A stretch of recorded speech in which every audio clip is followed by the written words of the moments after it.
Dom, this is a very English day here in Newcastle, but have you gotten used to calling Australia home? Yeah, 100%, mate. Is this what you expected Australia to be like? Did anything surprise you?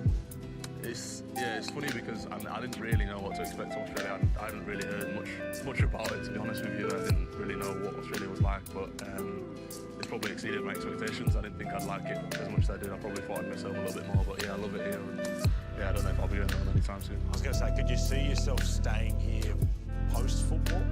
Yeah, I don't know. It's probably too early to say, but yeah, I don't see myself going back to English winter. I don't know if I could maybe try and spend some time here, spend some time there. But yeah, I don't know, maybe if I meet someone here.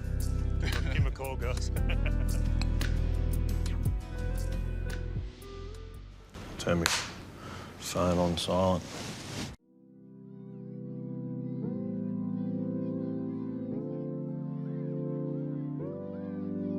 Well, Dom, I want to ask about your heritage and your background. How did your Jamaican grandparents end up in the north of England? They just kind of came over to England for a bit more opportunity in Jamaica. They kind of had it a bit tough there, so yeah, it means a lot to me when I speak to my grandparents about where they came from, and you know that definitely inspires me, and I can take a lot, you know, from their journey, and that's what I try and do every day. You know, I represent them, and I also represent my mum's family as well. What was it like mixing those cultures at home, an English background, Jamaican background, when you were growing up, to have that kind of unique story? Yeah, it's pretty cool, mate. I always embrace both sides, and I love going to my Jamaican grandparents. You know, they always cook me the best food and had the best stories. So yeah, I loved it growing up, and yeah, I really embraced that. Is that where the genetics come from? Obviously, there's some great athletic genes in that tiny little island. Yeah, well, my mum tries claiming some credit for the genes as well, but yeah, I think them Jamaican genes are pretty strong, and yeah, I'm glad that I managed to get them. What did your parents do for work?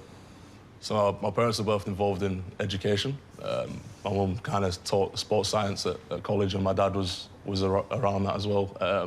So yeah, they were both sporty. They were always pushing me into every sport. So when I look back at my childhood, it's just me playing sport, really. So yeah, they were always massive on education, having that backup plan as well. But yeah, they always pushed me and motivated me to get where I got to. So what sports were you playing when you were a young fella? Yeah, I played everything, to be honest, mate. Football, rugby, cricket, basketball. But it was always rugby that stuck with me. My older brother played rugby as well, and yeah, ever since I picked up the rugby ball, I knew that's what I wanted to do. You probably could have had your pick, but I mean, you got the height for basketball, you've got the background, you can run as well. Like, I had a few options, but yeah, it was just something about the rugby, you know, the physicality of it, and yeah, I just loved it, mate. Where'd you first fall in love with rugby? I think it was just going down watching my brother play as a kid. I always looked up to my brother. He was a couple of years older than me. He was kind of the person I looked up to growing up, and just seeing him, you know, play rugby, I just wanted to get out there and just copy him, really. And then, you know, as soon as I was the right age, I started playing, and ever since there, it's just been rugby league, really. Who were you a supporter of in the Super League? Yeah, I was a massive Bradford Bulls fan. If they lost, I'd be crying, and if they won, it'd be the best day, so yeah. So how did you end up in the Huddersfield system? Yeah, so my brother just signed to Huddersfield, and my mum ended up working at a college in Huddersfield, and at that time, with the education back home, you couldn't always do A-levels, what they call it, and my mum kind of presented to Huddersfield that I could do my education with her and then still train. You know, obviously, that with them being education, they wanted me to do that, so that's kind of how it played out. I could do my studies, and I could obviously sign to Huddersfield as well, which is a good Super League. They got a good system. So that's kind of how it works out at the start, yeah. So you made your Super League debut at 17, so you progressed through the system pretty quickly. What was that like? Yeah, it was pretty weird, my debut, actually. I had an exam in the morning. That was my last exam of my school. And then on the night, I had my first Super League game. So when I look back on it, it was pretty crazy. The feeling after that exam, you know, just the relief of getting it out of the way, and then, yeah, straight on the bus to St Helens, who were top of the league leaders, I think. Yeah, it was a whirlwind of a day, but yeah, it all came pretty quickly, and I look back on it, and I loved every minute of it. Did you pass the exam? Yeah, I did actually. I did well in the exam. It was pretty hard to concentrate. Like, I finished it a bit early, and I was just thinking, like, put the paper to the side, and I was just thinking about the night. But yeah, I did well. I managed to. How'd you go in the game? Yeah, I did all right. I think we ended up getting beat them pretty easily. But to say, you know, I was 17, I think I did pretty well, yeah. So I went to school with a guy named Jordan Rankin, who was one of the youngest debutants ever in the NRL. He was 16 when he played for the Gold Coast Titans. And I remember the day at school when he was debuting and the fanfare, and everyone kind of knew about it and what a big story it was. Was it like that for you, or was it a bit more hush-hush? It was a little bit more hush-hush because I know Huddersfield's not a massive rugby league thing. That was the interesting thing when I moved over here. Obviously, everyone kind of knows the NRL, knows you, but the weird thing about going back home is playing there, like, not everyone knows what's going on with rugby league. It's not as big. So obviously all my friends in and around rugby knew it and they were congratulating me, but all my friends from school that weren't really involved in it kind of didn't really know what it all meant, which was funny, but that's why I really enjoyed going home for the World Cup.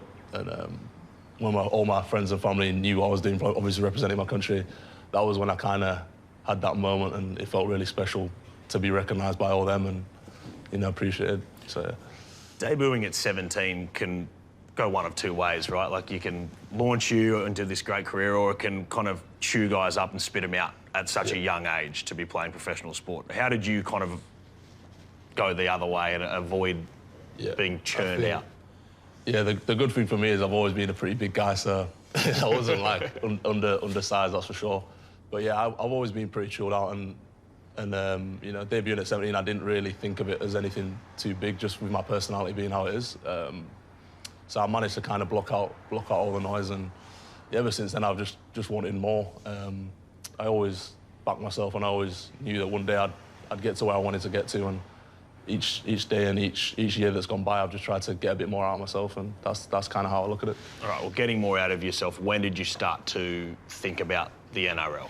Growing up, I never really thought too hard about the NRL. I always kind of, you seen the trend of English players kind of establishing themselves in Super League and then maybe coming out, but after I played for England under 16s, that's when I kind of started clocking on the NRL radars, and it was a bit weird to me, just kind of thinking, how am I getting this interest from the other side of the world? Yeah, I watched him play in a county match. It was an under-18s game, and he was playing right centre.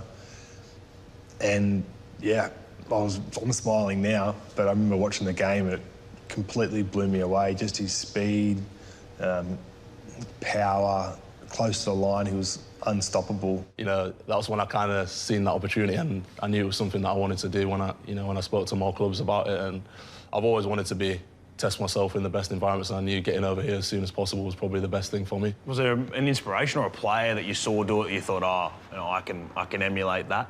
Growing up, I used to watch people like John Bateman, the Burgess boys. I used to look up to them. I was huge fans of them, with them playing for Bradford. You know, Elliot Whitehead as well was one. And then when I see them, obviously coming from Bradford and then playing over in the NRL and doing well as well, I guess that kind of did stay in my mind a bit, and I did think, yeah, that's pretty cool, and I'd like to be like them. You're 17, right? A lot of these guys go and do it later in life, or maybe when they're a bit more established. But you've played 2 Super League games. You're 17, probably 18 years old at this point. Yeah. Why take that risk? Why so early?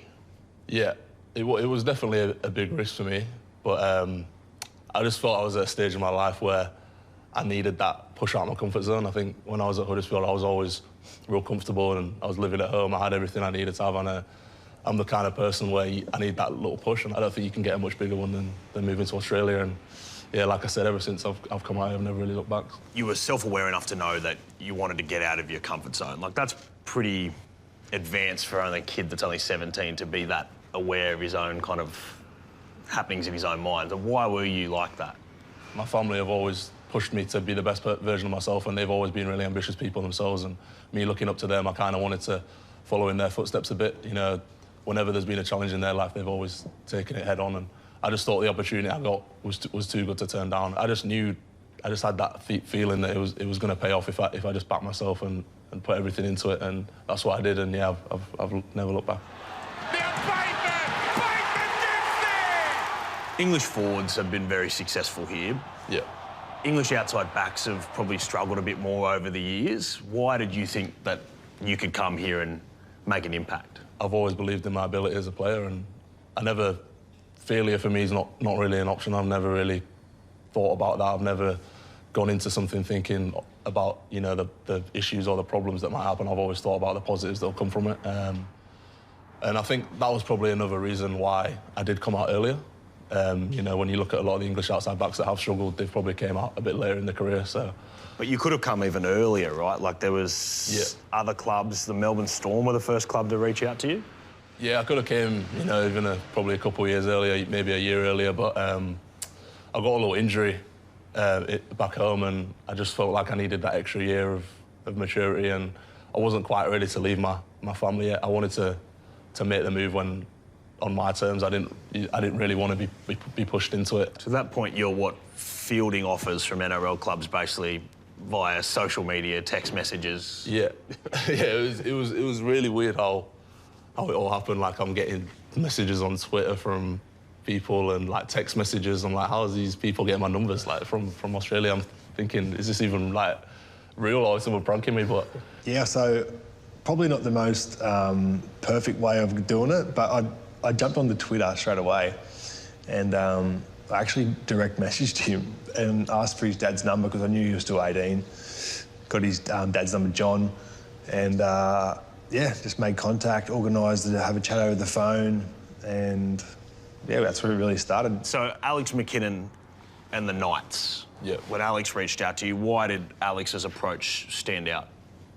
yeah, I just think from the start, Alex was pretty upfront with me. You know, he'd been watching me for a little while, and just the first conversation, I really felt wanted by him, wanted by the Knights, and I knew they really had a vision for me, and yeah, I felt really connected to them straight away. Even, you know, Adam was really involved in the whole process from the start, you know, the head coach, and I'm just an 18-year-old kid, like, and the head coach is telling me how much he wants me, and it just meant a lot. And ever since kind of that first phone call, me and my dad knew that the Knights was a good landing spot for me, and yeah, I'm really glad that I chose Newcastle.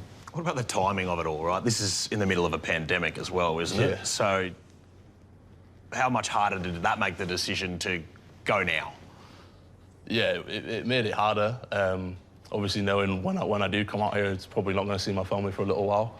And I must have been in lockdown for England for the past year as well. So I was kind of happy to get out of England, to be honest. In the end of it, it was probably doing a little bit better with COVID over here. So I thought I'd kind of escape it a bit.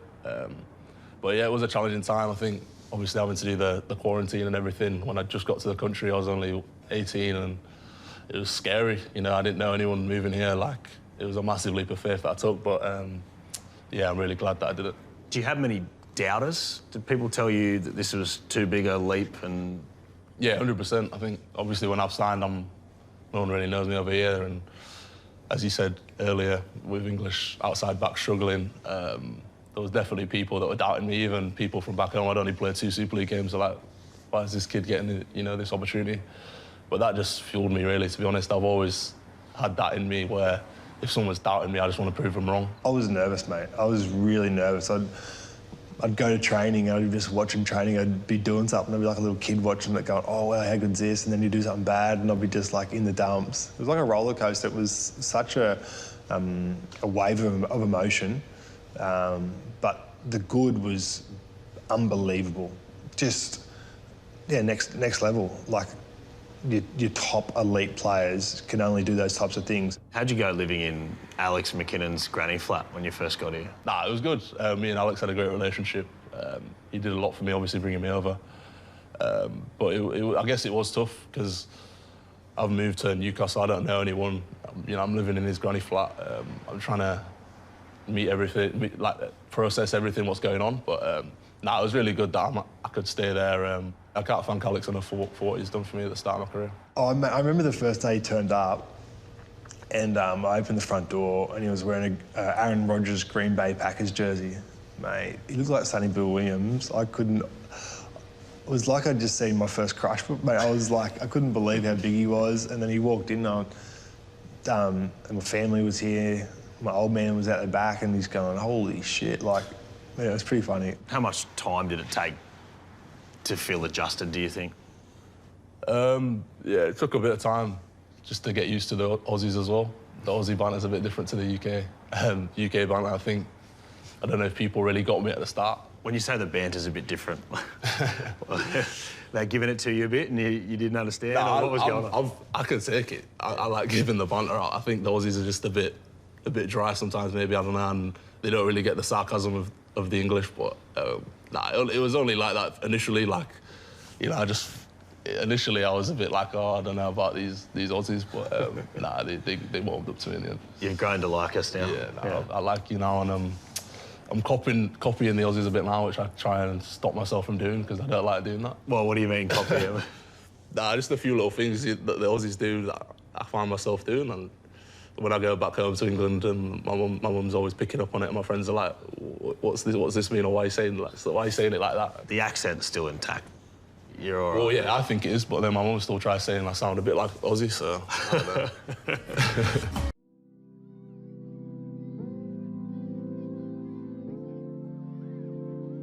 You're not really a guy that chases the attention, but I imagine you catch people's attention around in Australia a fair bit with the look, the height, the dreadlocks. Is that what you found?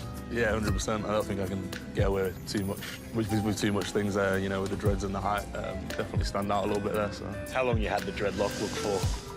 Yeah, the dreadlock's me pretty much. To be honest, I've had it since I was a kid in primary school, really. So everyone knows me because of my hair. So yeah, I'm pretty attached to the dreads. What about your speed? Obviously, we know how quick you are. Jamaican background, so you have that natural speed. How quick are you? How quick do you run 100? Do you think? Yeah, I've not really got too much of an athletics background, to be honest, on the track. But I've always been pretty quick since I was younger. And yeah, I don't know. I think I'd be in the tens. I'm pretty sure. I'd like to think low, but I'm not 100% sure on that, so I don't take my word for it. But yeah, like I think when I get out in the clear, I don't think there's many people that could catch me.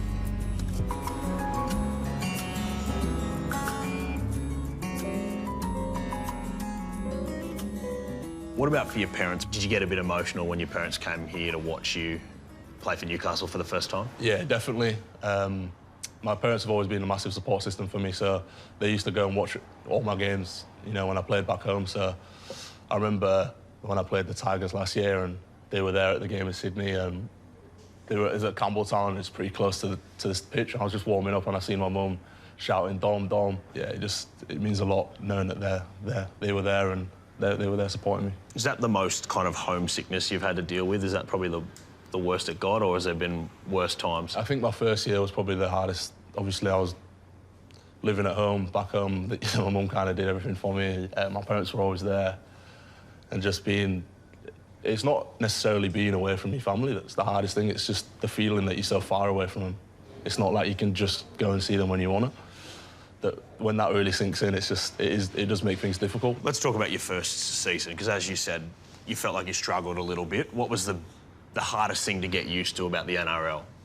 Yeah, I think just obviously the lack of games that I'd played over the past few years going into that season. You know, it was COVID, obviously.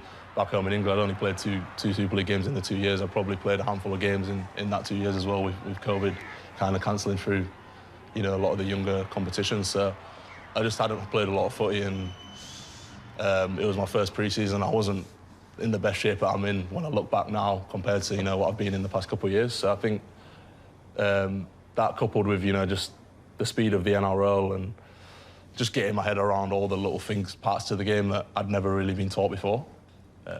That's obviously what made it hard. So yeah.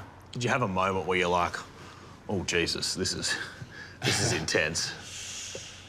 Yeah, I think in the first season when I was playing the Roosters and I found myself sat on the bench, I was like, yeah, I don't think wingers are supposed to get subbed off. That was probably a tough moment for me, getting hooked. But yeah, look, when I look back on it, it's all part of the journey. And like I said before, them difficult moments and them people doubting me is just what adds fuel to the fire for me. And I knew I had a point to prove in that second year, and yeah, I've never looked back since.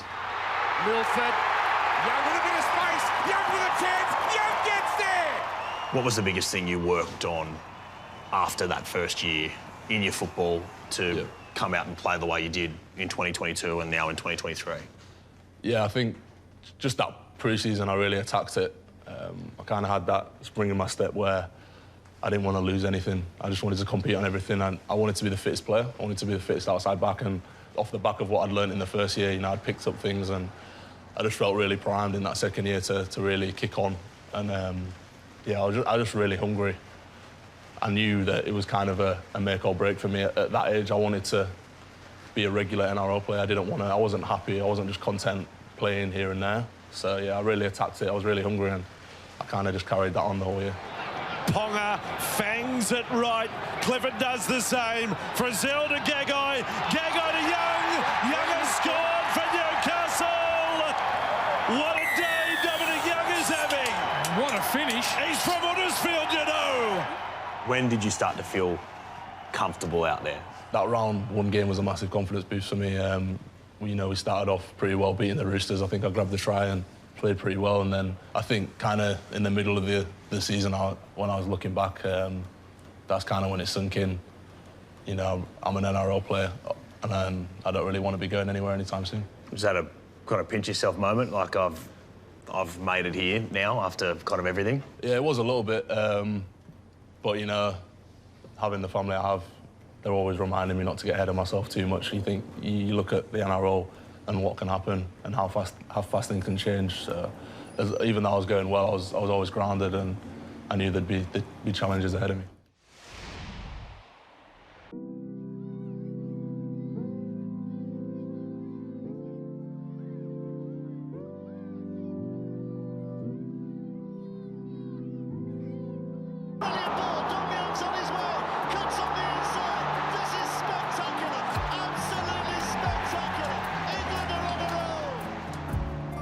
Dom, the World Cup, a real coming out party for you. Like, what was that like to score 9 tries and wearing that English jersey? I always dreamt of representing my country. I'm passionate about where I come from, so yeah, it meant everything to me. And obviously with it being in England as well, that just made it extra special. I don't get the opportunity to play in front of my friends and family all the time, so just to have them all there and watching me in the crowd supporting me, and to see how proud they were of me after the game, yeah, it meant everything to me. Before the World Cup had started, a lot of the English fans didn't know too much about me, so you know, I really wanted to make sure they knew about me after they see me play, and you know, I thought I did that in the trial game, and then obviously that first game against Samoa was, I guess I won them over, you could say. But yeah, it was amazing, mate, and they really took a liking to me, the English fans, and yeah, it was just pretty cool seeing how all the English media and the English people really got behind, you know, the England team. And rugby league's not always, you know, king in England, but you know, around that time it was everywhere. When did it hit you that you were playing for England? Sean Wayne kind of called me towards the back end of the season, kind of speaking to me whether I'd be keen to play, and obviously he was keen to have me on board, but it still didn't really sink in that I'd necessarily be, you know, playing. I just thought, you know, am I going to be in the squad here, or am I going to actually be getting a crack? So I went into that trial game and really had a point to prove, and luckily I did well in that. Got over for a couple of tries, and yeah, he put that faith into me to play the first game, and yeah, I took it with both hands, and yeah, I loved every minute of the World Cup. That first game, beating Samoa, St James's Park is packed. Yeah, That's a pretty cool moment in your life. Yeah, it's probably one of the coolest moments in my life, to be honest with you. Being at St James's Park was where my mum comes from as well. She's a Geordie, she's from Newcastle, so my mum's family were there in numbers, and it just meant everything to me to be there. The stadium was packed out. The atmosphere was like something I'd never really heard of before. You know, the English crowds are next level, and to put in a performance like that, like we did as well, yeah, it was pretty crazy. And your brother was playing at the World Cup as well. He played for Jamaica. yeah, Which is pretty awesome. Yeah, it was a massive time for the family, to be fair. Him obviously played for Jamaica, me playing in England. Not many people can say they got two sons playing in the World Cup. But yeah, I was really proud of him, and yeah, I thought he represented himself and the country of Jamaica really well.